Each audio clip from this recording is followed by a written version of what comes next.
certo é que quem precisar se aprofundar um pouco mais, tem essa coleção na livraria do Instituto. Voltando aqui, o tema é esse que nós já lemos, a permanente vigilância. O tema já é bem explicativo, que nós não podemos ser só vigilante ontem, nós não podemos ser só vigilante hoje, nós temos que ter uma permanente vigilância. Amém, irmãos? Olhe para quem está do seu lado e pergunte aí, continua vigiando? Continua vigiando? Porque é uma caminhada, né? É uma caminhada. Nessa caminhada, o tempo nos prova muito. O tempo nos prova. E sendo provados no tempo, nós precisamos estar permanecendo na vigilância. E nessa vigilância precisamos atender um chamado. Qual é o chamado? A santidade. Volta só um slide aí, irmão Rob, por favor. Olha lá, ó. Chamado a quê? A santidade e a preparação. Nós recebemos um chamado. Qual é o chamado? A santidade e a preparação. Esse agraciado nós podemos substituir por para, né? Então nós fomos chamados para a santidade e para a preparação. E isso é importante, é necessário. E Apocalipse nos dá base, né? A Bíblia nos dá base para todas as nossas lições, e para a lição de hoje está em Apocalipse capítulo 2, essa primeira parte do que foi falado à igreja em Éfeso. E introduzimos falando o quê? Próximo slide. Outro. Introduzimos falando o quê? Você pode acompanhar na revista e pode acompanhar na tela também. Nos tempos apostólicos, algumas igrejas locais já mostravam sinais de esfriamento espiritual e relaxamento no cuidado com a vida espiritual. Duas coisas perigosas na vida do crente: esfriamento e relaxamento na vida espiritual. E o comentarista destaca muito bem isso. Essa realidade continuou pelos primeiros séculos e resultou no surgimento de diferentes movimentos de busca e de renovação no seio da igreja. Porque quando a igreja falha em alguma área, infelizmente ou felizmente, não podemos nem ser severos na coibição, mas também nem aceitar tudo. O que nós percebemos é que sempre vai surgindo movimento. Por isso é a necessidade da igreja se manter ativa, né? Fervorosa, animada na santificação, porque assim não teremos e não daremos espaço para movimentos. Nessa lição vamos extrair algumas lições. É uma lição que apresenta muitas lições e vamos tentar aqui correr para ver se a gente consegue destacar os tópicos destas lições. O primeiro tópico, próximo slide, por favor, fala sobre o quê? As igrejas da Ásia. É importante ler essa parte introdutória do tópico. Vamos ler juntos? Vamos lá? 1, 2, 3. Ao final da era apostólica, algumas igrejas locais já apresentavam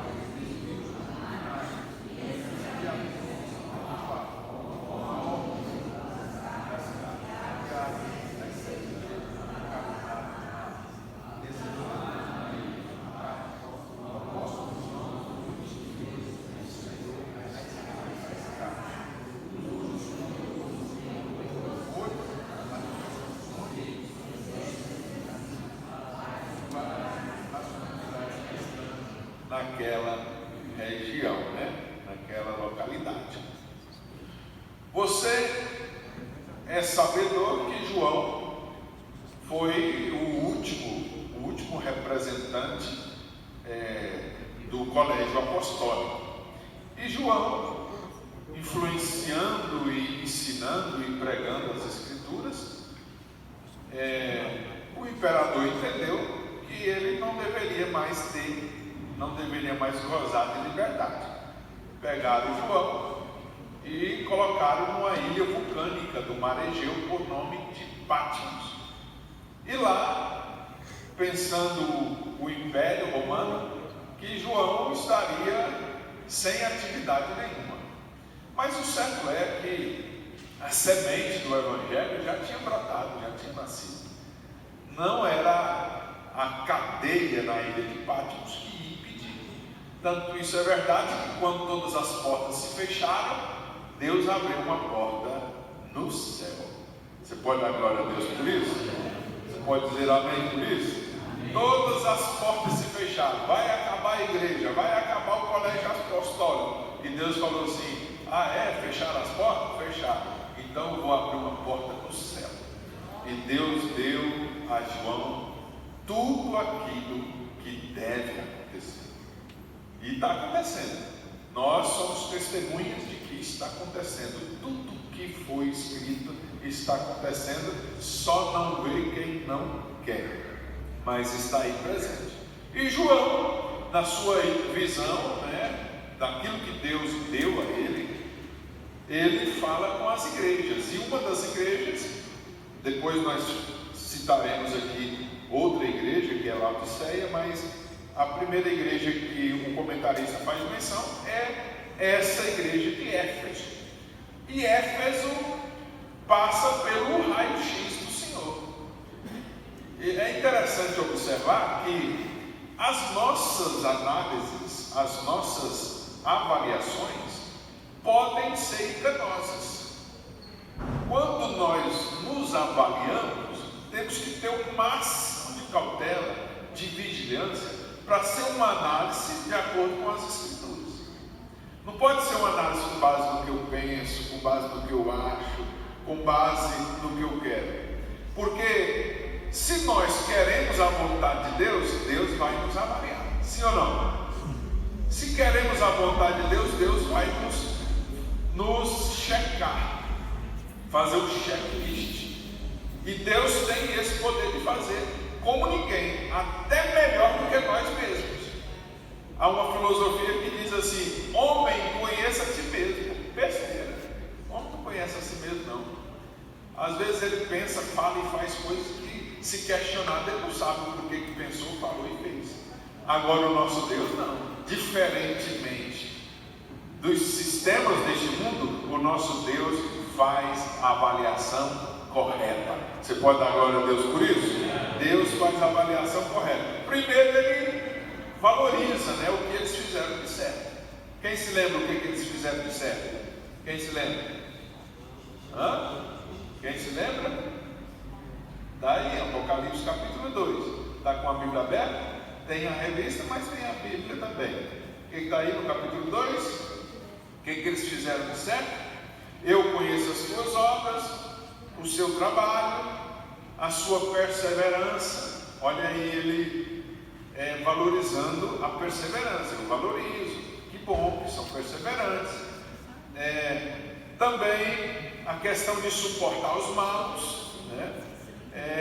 Pusestes à prova os apóstolos falsos, que é o que a igreja precisa sempre fazer em relação a ensinos, a doutrinas e a representantes desses ensinos e doutrinas, avaliar tudo segundo as Escrituras. E Éfeso, a igreja em Éfeso, fazia isso. Só que em um momento Deus falou assim: vocês vão fazer tudo certinho, mas tem uma coisa. Que coisa? Quem se lembra aí? Qual foi a restrição que Deus falou em relação à igreja em Éfeso? Quem se lembra? Em relação ao quê? O que Deus censurou em Éfeso? As obras do primeiro amor. Olha só que interessante. Os apóstolos ensinavam claramente sobre o amor. Eles põem à prova os falsos apóstolos. Por outro lado, se distanciaram do ensino verdadeiro dos apóstolos. Percebe como é melindroso a questão? De um lado eu combato os falsos apóstolos, de outro lado eu me distancio do ensino verdadeiro dos apóstolos. Isso é uma dinâmica que, para seguirmos do jeito que Deus quer, nós temos que estar muitos conectados com a palavra de Deus, com o Espírito Santo, com o ensino das Escrituras. Porque se a gente titubear um pouquinho, pode ser que a gente combata de um lado e transija de outro. Amém, irmãos? Quem está me acompanhando, diga amém. Então, Deus fala com os crentes em Éfeso. Primeiro enaltece o que eles estavam fazendo de errado, depois vem a orientação. Vocês caíram. Se eles deixaram de praticar as questões do primeiro amor, na visão de Cristo, eles estavam caídos, mesmo fazendo coisas boas. Isso é sério. E eu lhe pergunto, o que tem na prática do primeiro amor? O que representa o primeiro amor? Quem sabe? O que você pode dizer? O primeiro amor, quando você se rendeu a Cristo, aceitou a Jesus. Alguns entendem que na prática do primeiro amor precisa ter oração. Oração. Você tem o primeiro amor? Então está em oração. Se a oração esfriou, cuidado, talvez já caiu no primeiro amor. O que tem no primeiro amor? Leitura bíblica. Nós estamos aqui incentivando os irmãos a lerem a palavra de Deus, e certo daqui, certo daquela, e vamos lá, irmão, vamos ler e tal. Mas, irmãos, e se não tiver ninguém pedindo para ler? Nós vamos parar de ler? Sim. Aham.